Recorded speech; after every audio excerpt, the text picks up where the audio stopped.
नमस्कार दोस्तों, passion gardening में आपका बहुत बहुत स्वागत है। दोस्तों, आज फिर मैं एक बिल्कुल नए प्लांट के साथ आप लोगों के सामने आई हूँ। और ये कौन सा प्लांट है और इसकी देखभाल कैसे होती है, इसका नाम क्या है, इन सब के बारे में मैं आप लोगों को इस वीडियो में बताऊंगी। और साथ साथ मैं अपने प्लांटर भी दिखाऊंगी, जिससे मैंने एक मिट्टी की छोटी सी हांडी से बनाया था, उसे मैंने आज कलर कर दिया है। तो इस कलरफुल हांडी में लगे हुए प्लांट और भी ज़्यादा सुंदर लग रहे हैं। तो सबसे पहले दोस्तों मैं आपको बतला दूं कि इस प्लांट का नाम क्या है। तो इस खूबसूरत सी पत्तियों वाली, मोटी मोटी पत्तियों वाले प्लांट का नाम है पेरुवाइन ग्रैप्स, यानी लीव्स ऑफ पेरुवाइन ग्रैप। और ये ऐसे ही होते हैं दोस्तों, ये बहुत ही ज़्यादा सुंदर लगते हैं क्योंकि इनकी पत्तियां ना काफ़ी थिक होती हैं। आप इन्हें छुएंगे तो पता चलेगा कि काफ़ी ये मजबूत भी होती हैं। ऐसा नहीं है कि ये फ्लैशी हैं तो बहुत ज़्यादा कोमल हों, ये बहुत ही हार्ड भी होती है और बहुत ही ज़्यादा चिकनी भी होती है। तो देखकर ये बहुत ही ज़्यादा खूबसूरत लगते हैं दोस्तों। और इसे आप नर्सरी में जाएंगे ढूंढने तो आपको मिलेगा नहीं। मुझे तो मेरे एक फ्रेंड ने इसकी कटिंग दी थी, तो मैंने कटिंग से लगाया है और कटिंग से मैंने कई सारे इसके प्लांट बना लिए हैं, क्योंकि इनकी कटिंग ना बहुत ही ईजीली लग जाती है। और ये देखिए कितने ही खूबसूरत लग रहे हैं। ऐसे लोकल भाषा में इसे कहा जाता है चाइनीज मनी प्लांट, क्योंकि जिन्होंने मुझे ये दिया था उन्होंने यही कह कर दिया था कि चाइनीज मनी प्लांट है। लेकिन बाद में मैंने सर्च किया नेट पर, तो पेरुवाइन ग्रैप इसका नाम है, लीव्स ऑफ पेरुवाइन ग्रैप। और शायद ये इंडिया का नहीं है, बाहर का है। तो ये बहुत ही ज़्यादा सुंदर लगता है और बहुत ही बुशी हो जाता है दोस्तों, क्योंकि आप एक छोटे से प्लांटर में भी आप इसे लगाते हैं तो थोड़े ही दिनों के बाद इनकी बहुत सारी वाइन निकलती है, जैसा कि नाम ही है पेरुवाइन ग्रैप। तो धीरे धीरे इनकी बहुत सारी जो वाइन निकलती है और उसी वाइन से फिर इसके बहुत सारे पत्तियां निकल जाती है, बहुत सारे इनके ब्रांचेस निकल जाते हैं। और उसके बाद ये काफ़ी घनी हो जाती है, बुशी हो जाती है।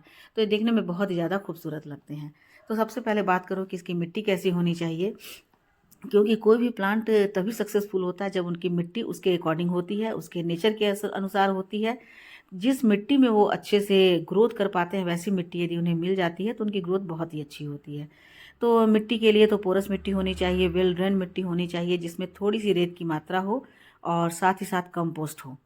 वैसे बहुत ज़्यादा हर समय इसे कंपोस्ट देने की ज़रूरत नहीं होती है, लेकिन फिर भी आप यदि जब इसे लगाते हैं तो इनमें कंपोस्ट की मात्रा अच्छी होनी चाहिए। और इन्हें रखना कहाँ है ये तो मैं अभी थोड़ी देर के बाद आपको बताऊंगी। मैं आपको प्लेस दिखला रही थी कि कहाँ पर इसे प्लेस मैंने किया था जिससे कि इनकी ग्रोथ इतनी अच्छी हो गई।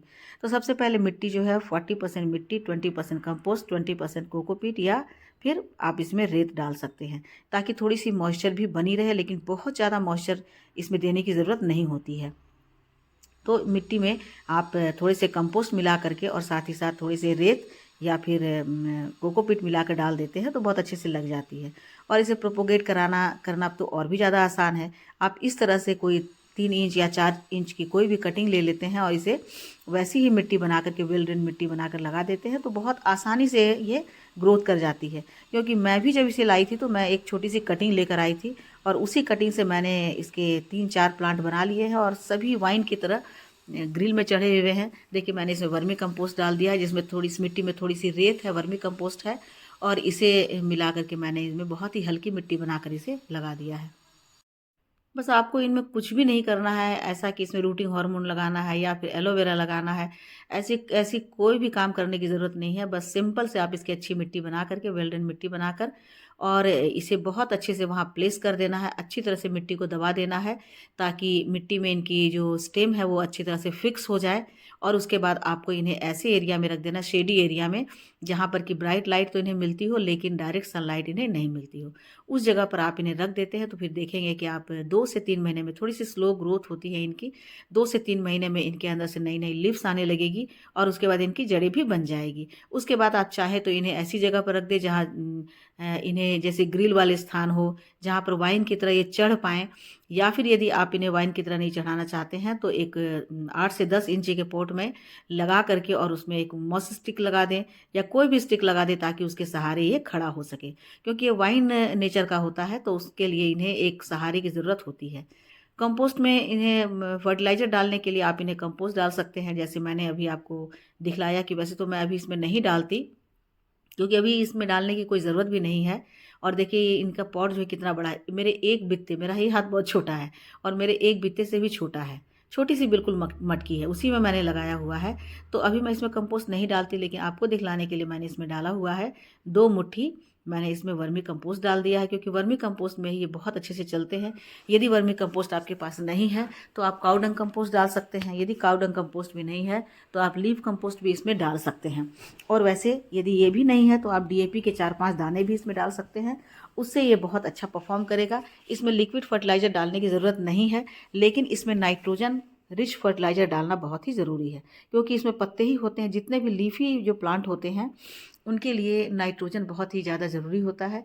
नाइट्रोजन और कैल्शियम वाले जो फर्टिलाइज़र होते हैं, तो आप नाइट्रोजन और कैल्शियम वाले फर्टिलाइज़र इन्हें डाल सकते हैं, जिसके कारण इनकी ग्रोथ बहुत ही अच्छी हो जाएगी। वैसे तो मैं फरवरी के एंड में डालती, लेकिन मैं आज वीडियो बना रही थी तो मैंने आज ही आप लोगों को दिखलाने के लिए इसमें वो डाल दिया है। और उसके बाद इसे प्लेस कहाँ करना है, इसे ऐसे जगह प्लेस करना है जहाँ पर दिन भर इन्हें छाया मिल सके, शेड मिल सके। सुबह की 1-2 घंटे की धूप इन्हें मिले और उसके बाद पूरा दिन इन्हें बड़े बड़े पेड़ों की छाया मिले, उन्हें शेड मिले, तो उसमें ये थोड़ी सी इन्हें मॉइस्चर चाहे बहुत पसंद होता है। तो वहाँ पर यदि बहुत सारे पेड़ पौधों के बीच में रहते हैं तो उसके कारण ये मॉइस्चर से बहुत ही अच्छे से ग्रोथ करते हैं। और देखिए मेरे प्लांट के जो पत्ते हैं कितने हेल्दी हैं। पानी की रिक्वायरमेंट इन्हें बहुत ज़्यादा नहीं होती है। आप सप्ताह में 1 दिन भी पानी देंगे तो भी ये आराम से चलेंगे और बिल्कुल ईजी टू ग्रो प्लांट है, अनकेयर प्लांट है। तो ठीक है दोस्तों, वीडियो अच्छी लगी हो तो लाइक शेयर कमेंट कीजिएगा। मेरे चैनल पे नए हैं तो मुझे सब्सक्राइब भी कर लीजिएगा। Thank you.